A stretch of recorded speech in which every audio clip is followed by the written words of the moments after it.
What is up, guys? Sports Runs on Diesel back at you here with another episode. I know it's been a few weeks here, but let's just get right into it. We're going to talk about NFL, the outbreak in Major League Baseball, and the NBA restart that just started back up last night. But let's get into it with the NFL players who are opting out.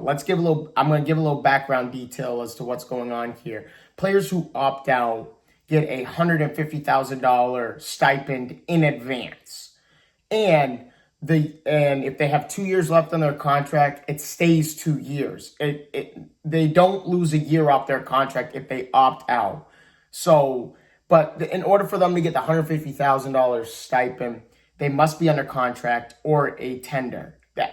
Plain and simple. That's how simple it is with the NFL. They're trying to keep this as simple as possible. And if they opt in, it's a $350,000 stipend, but it's more of a bonus than something that is in advance, and it is an accrued season. So they will lose a season off the contract, whereas if you opt out, you won't lose a season off your contract, but you'll still get $150,000 in advance. And there's been a lot of notable NFL players across the league that have opted out, whether it's voluntary, high risk, or unspecified reasons. The Patriots have already lost 3 of their star players, Dante Hightower, they've lost Marcus Cannon, and they have lost Patrick Chung. And there's been speculation that the McCourty brothers, Devin and Jason McCourty, might opt out, and Stephen Gilmore. So this is huge for the Patriots in a sense. There's been speculation of it so far. They have not opted out yet.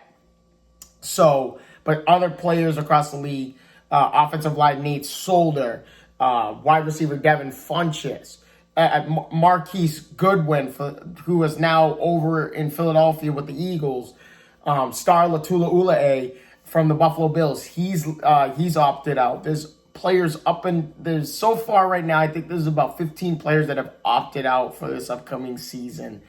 And I think the number is going to grow because let's not forget here, no matter what league they're a part of or what sport they're a part of, these players have families. Like Nate Solder's got 3 kids, and one of those children is battling cancer. You know, he posted something up on Twitter of a letter that he sent to the Giants saying, I'm opting out this season due to, not only religious reasons, but also to keep his family safe and healthy. So I cannot blame some of these players for doing that to keep their families safe. Moving on to our next topic, which is the Miami Marlins and the big COVID-19 outbreak that has kind of spawned on the Major League Baseball, the least contact sport of the 4 major sports here in the U.S. And right now, the Miami Marlins staffing and players-wise has gone up to 18 and counting.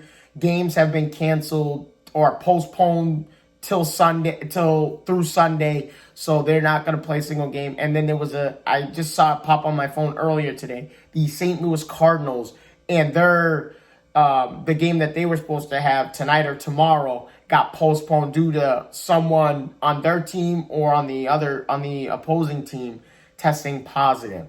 So the least contacted sport of all 4 major sports is having the biggest outbreak for some reason.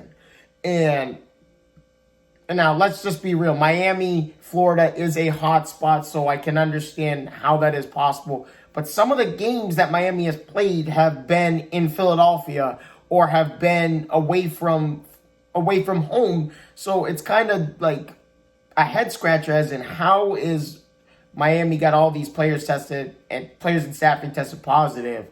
And I mean, they've had a couple of home games, but maybe they all went out, one night, and that's what's doing it. So that's what might have done it. So,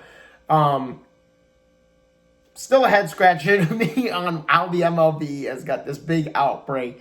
And don't be shocked if Major League Baseball shuts down, which would be very unfortunate. I know it's only a 60-game regular season, and then they go into the playoffs. But it's not looking good right now for Major League Baseball. Moving on to the NBA and the NBA season restart. I know a lot of you guys are excited to see that the NBA has finally got back up and running here. We had the Lakers and the Clippers last night. The storied matchup, a Western Conference Finals preview last night. And let's just be serious. The two games that were on last night, the players were rusty in terms of shooting the ball. The Lakers shot 39% from the field as a team, even though Anthony Davis scored 34 points, had 8 rebounds, 4 assists. LeBron 16, 11, and 7. So it was good to see those two players. LeBron and Anthony Davis, we all know they're going to come ready to play. No matter how long they've been off. It's been 141 days, believe it or not, since the NBA last played. So it's been a difficult time for a lot of sports fans especially me, myself, to just sit around and not be able to watch sports as usual. And then we had the Jazz and the Pelicans last night. The Jazz with a 2-point win. Obviously, I forgot to mention the Lakers did win by 2 due to a LeBron James offensive rebound and putback lay-in last night. So Jazz and Pelicans, Jazz win by 2 thanks to Rudy Gobert's 2 free throws late in the game. Gobert had 16 and 14. Jordan Clarkson had 23 points. And then for the Pelicans, Brandon Ingram had 23 points as well. Zion Williamson was active last night. He only played limited minutes. He only played 15 minutes, scored 13 points, which I'm not surprised. But, he was gone for a little bit due to a family circumstance, and now he is back. So it is good to see that the NBA is back up and running. Stay tuned for tonight, because tonight's going to be an Eastern Conference Finals preview, a potential one, with the Celtics and the Milwaukee Bucks. And I'm going to tell you guys right now what to expect out of this. Do not sleep on the Celtics. Do not sleep on the Miami Heat, because I think they're going to catch people off guard. And don't sleep on the Houston Rockets either, because they've been pretty successful before quarantine when they started this whole small ball thing by trading Clint Capella over to the Atlanta Hawks. I was very impressed with how the first game they played was against the Lakers, and they beat them in LA. So don't sleep on those 3 teams coming up in the playoffs here. I mean, we know the Utah's going to be good. We know Clippers, Lakers are going to be good. Clippers, Lakers, and Bucks are the favorites to win the whole thing. But who are the teams that are going to give them a run for their money in the Western Conference? It's definitely Houston. You can't sleep on Houston. And in the Eastern Conference, it's the Celtics and Miami. So to leave that as short and sweet as possible. And a positive thing about the NBA is going to be around for a little bit, because as of late last week, 0 out of the 377 players that are in the bubble in Orlando they all tested negative for the coronavirus, which is a fantastic thing to hear. And the NBA has no sight of shutting down. And Adam Silver said it earlier this week. We would shut down if we needed to shut down. Like, we would have stopped the season if we knew that we couldn't do this safely and shut the season down. So, but with that being said, thank you guys so much for your time. Shout out to the people at ThinkCam who sent me the free t-shirt the other day. I want to thank you guys so much for sending me the t-shirt.